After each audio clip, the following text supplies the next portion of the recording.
Ahoj, tady Niky pro magazín Frontman. A my jsme tady v Jazz Docku. Vedle mě je Alex Skolnick, kytarista, kterýho znáte asi z kapely, jako je Testament, ale dneska je tady Alex se svým Triem a my se právě teď podíváme na jeho gear, na jeho rig rundown. Hello, Alex. Nice to meet you. Nice to meet you too. Thanks for having me. It's great seeing you here. Welcome to Prague. Let's look at your gear. Where would you like to start? Why don't we start right here? Why don't we start where the guitar plugs in? Okay, let's do it. The first pedal is the tuner, and this is where the guitar goes straight into. And this is a Polytune by TC Electronics. That has a very short cable that goes to this wah pedal. This is made by Jam Pedals. That's a great company in Athens, Greece. And I met them about 7 years ago or so, and they were a brand new company. And they came up to me at the NAMM show, the trade show. Oh, yeah.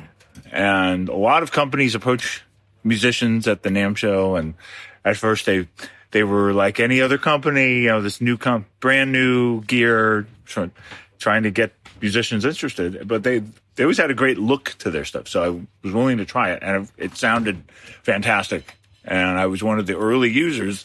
They now have Dweezil Zappa, John Schofield, Nile Rodgers, like a really crazy lineup. So Julian Lage. So it's great to see them happening. But this is one of my favorite pieces of gear that they make, and they call it the Wah-Co, like wacko, but wah.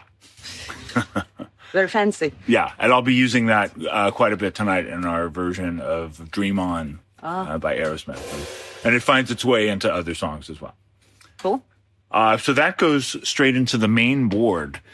This is pretty new. I recently moved all my pedals to this board. This is made in Germany by a company called RockBoard.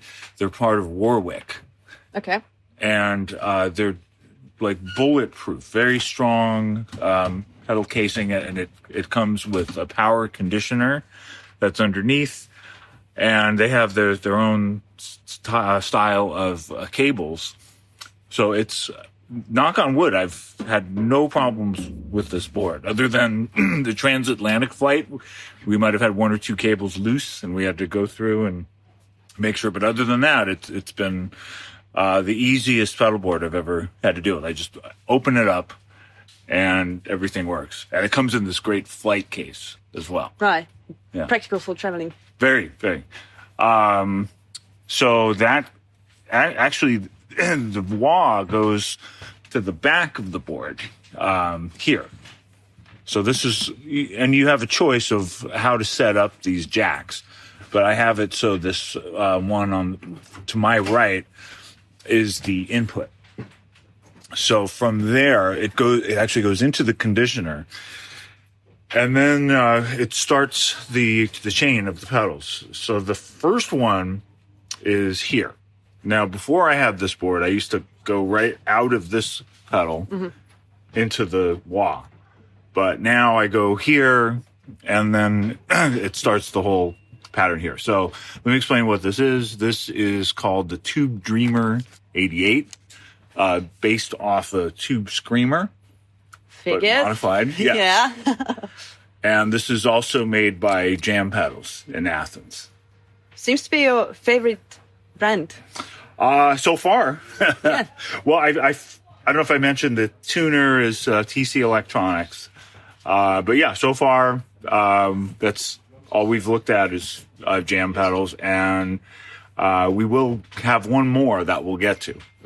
But the Jam Pedal Tube Dreamer goes into the Blue Note by Rocket Audio.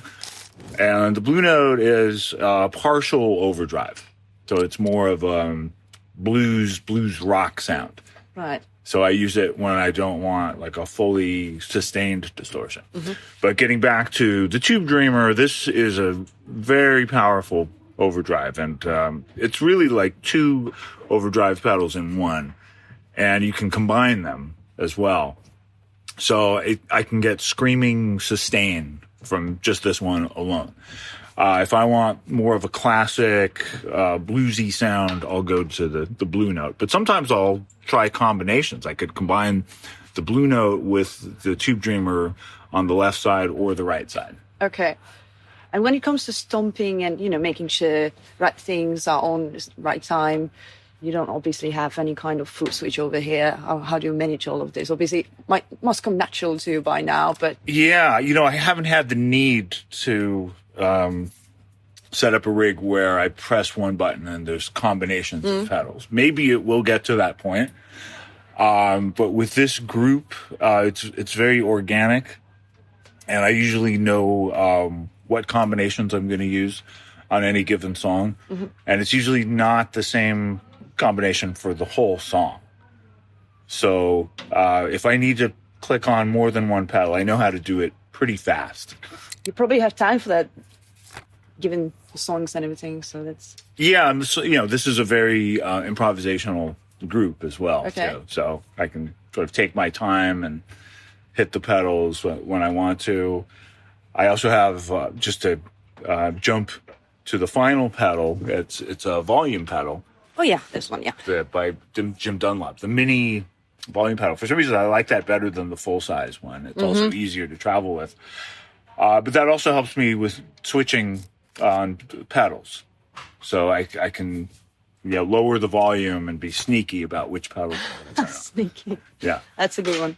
And then this one next to the Blue Note pedal is made by this company from South Korea called Mulan.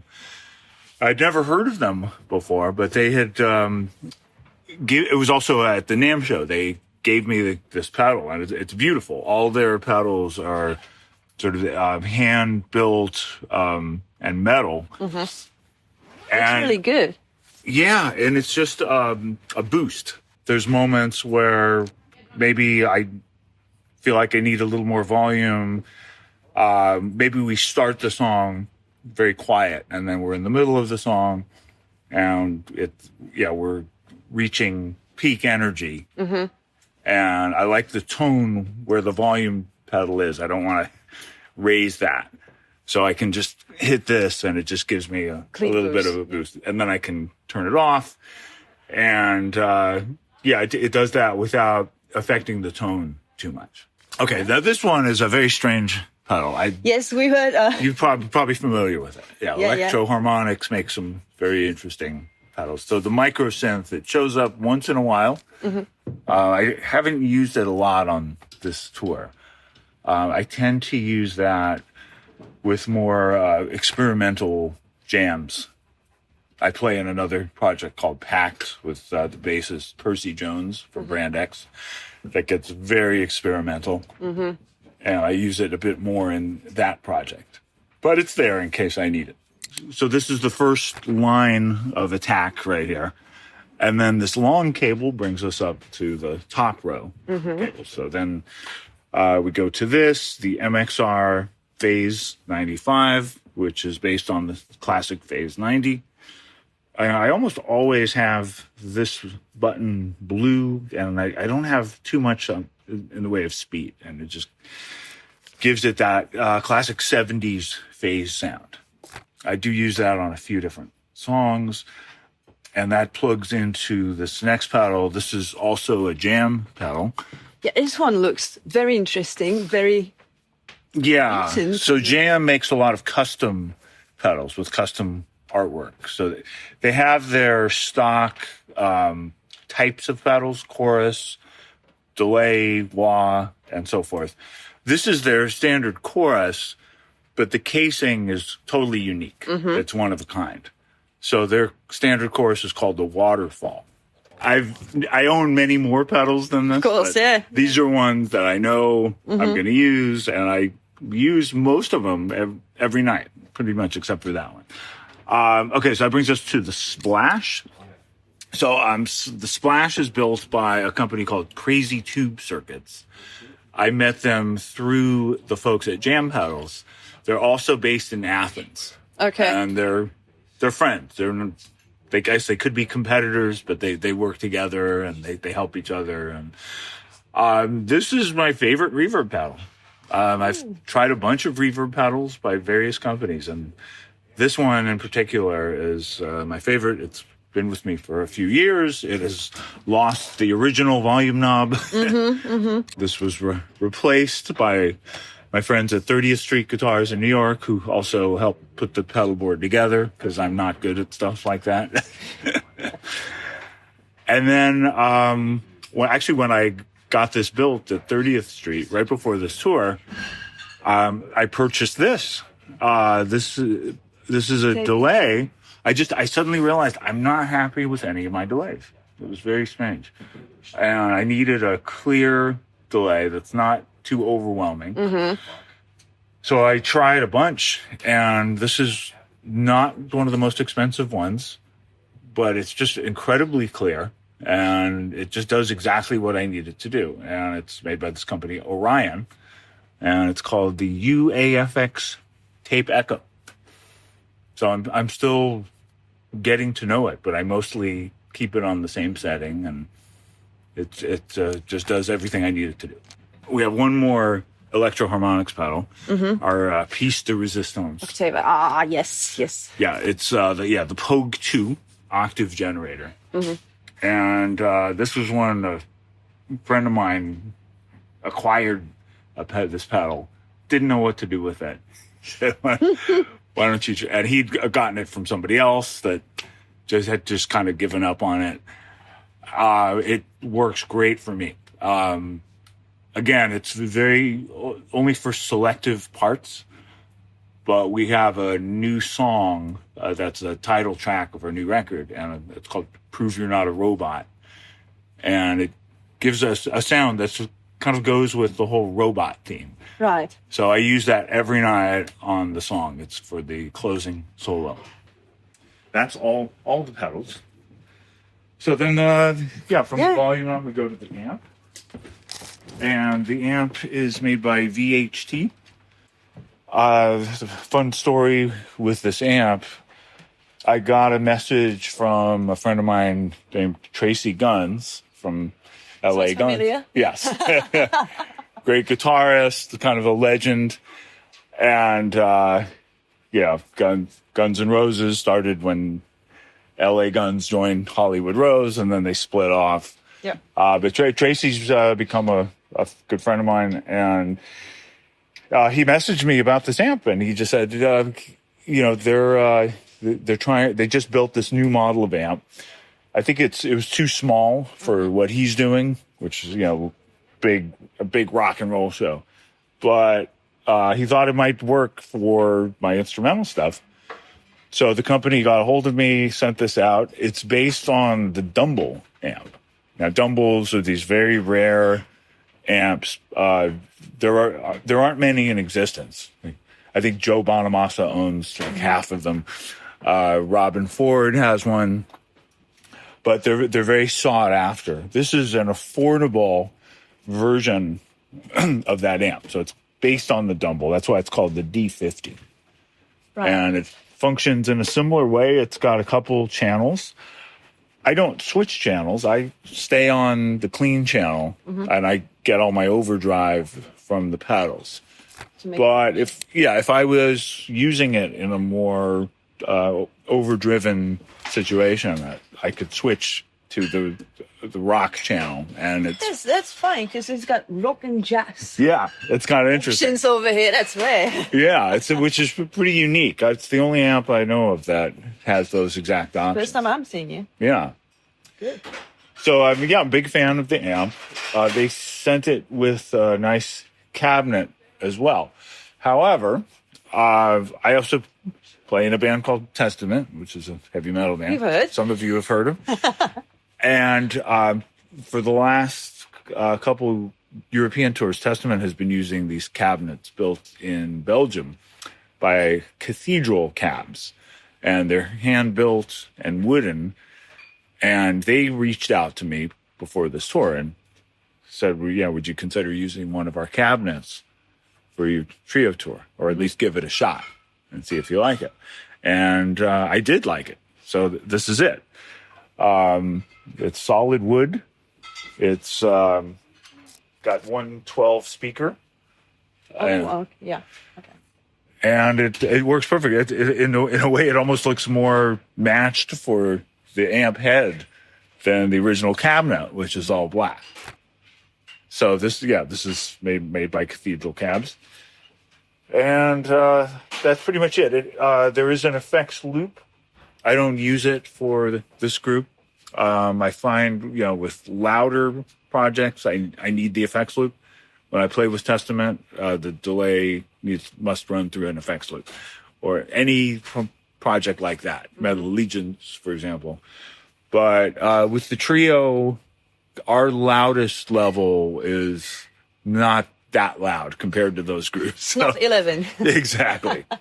Let's take a look at these beauties. Yes. Well, which one is your favorite? Obviously, I know these different purposes, I suppose, different songs. Very different purposes. Yeah. Well, why don't I start with this one, just because this one does find its way into more than one genre of music. And you'll see this with Testament. You'll see it here. This is my signature ESP guitar. And it's based... Yeah, some people see this and they say, why don't you just play a Les Paul? Well, it's easier to play than a Les Paul, for one thing. It has a coil tap switch. So there's a song we do called 9909 where I like more of a Stratocaster sound. In fact, sometimes I'll play that on this great Stratocaster I have, but I don't always like to bring that on the road. So I come close to that tone with this. And it's a little lighter than Les Paul, and it's got ESP makes really good quality instruments as well. Look at the burst. Yeah, it's got a quality burst. So it has things I like about classic Les Pauls, but it also has all these modern features. It's easier to get around on. When it comes to pickups, we've got Seymour Duncan. These are Seymour Duncan. They're my signature Seymour Duncan pickups. Lovely. Thank you. And it's a slightly different headstock than most ESPs. And there is an LTD version of this guitar that you can purchase that's a little more affordable. I do use the LTD version. People think it's a budget guitar, but it's really not. For the trio and other instrumental projects, I'll opt for the ESP because I'm the only guitar. And, it really needs to be the highest quality sound. But if I'm playing with Testament, I'm basically blending into a machine. It's a wall of sound. I've got Eric on guitar. I've got Steve DiGiorgio on bass. They're very loud. Yeah. The whole thing is on 10 the whole time. So I don't necessarily need this quality. So I do use my LTDs. Understood. But a show like this, you'll hear I need the tone that this gets is put to good use. How do you make sure it stays in tune, by the way? Do you have these mechanics? Is it lockable? Or? I don't, actually. I just, just play it properly. Stretch the strings well. Yeah. Try to catch them on as you, when you change the strings, you want to try to make it so they don't slip. Right. I do have a locking nut version of this, but for this group, I like the fixed bridge sound. But most of the show is done on this. Now, if you had caught me here few years ago, it would be different guitars. The last time we were in Europe, I was playing a Godin guitar, a Montreal hollow body, which I still have and really like. The first time we played in Europe, I was still playing my Heritage, which I used on our early recordings. It's an H575, very similar to a Gibson 175. But my hollow body sound has evolved a lot with this group. So on our new recording, I mostly used a Gibson 347, which is like a 335. I also used a guitar built by Roger Sadowski. That's a beautiful sounding guitar. But both those guitars I didn't want to take on the road. And I had acquired this guitar only in the last year. It's a company called Powers Electric. It's actually part of Taylor Guitars. So Andy Powers is the head of Taylor Guitars, and he only recently became the head of guitars, but his pet project has been building these unique electric guitars, and they're hollow on the inside, and they have a really good sound that's very close to the 335. They have a great semi-hollow body sound, and I was looking for something light to play with, to travel with. Yeah. And I tried it at a warm-up gig we did before this tour, and it just worked perfect. And now it's kind of becoming the guitar for the trio. Looks very comfortable. The neck and everything looks thin. Is it short? It's easy to play. It's a little bit short scale. It doesn't go up as high as this. Yeah. Doesn't quite have as many frets, which is fine. I'm not going for those peak notes on this guitar. And they make their own pickups. They have a very unique tremolo system. It's not locking. Yeah, and I only changed strings on this for the first time very recently. It took me a little time to get used to it. It looks like a pain. And what strings do you use? I use D'Addario. Right. Now, on all my arch tops and semi-hollow bodies, I've always used thick strings, usually 12s. This came with 10s, and I liked it so much. You kept it? Yeah, I kept it. I just didn't want to change it. I just loved the way it played with 10s. That's it. Alex, thank you so much. You actually made me want to go home and play my guitar again. That's what it's all about. Yeah. Cheers. Enjoy the show. Absolutely. Thank you so much. Absolutely. If you want to come to the show, you could be our guest. Thank you so much. Appreciate it. Okay. Alex Skolnick, frontman.cz. Díky moc.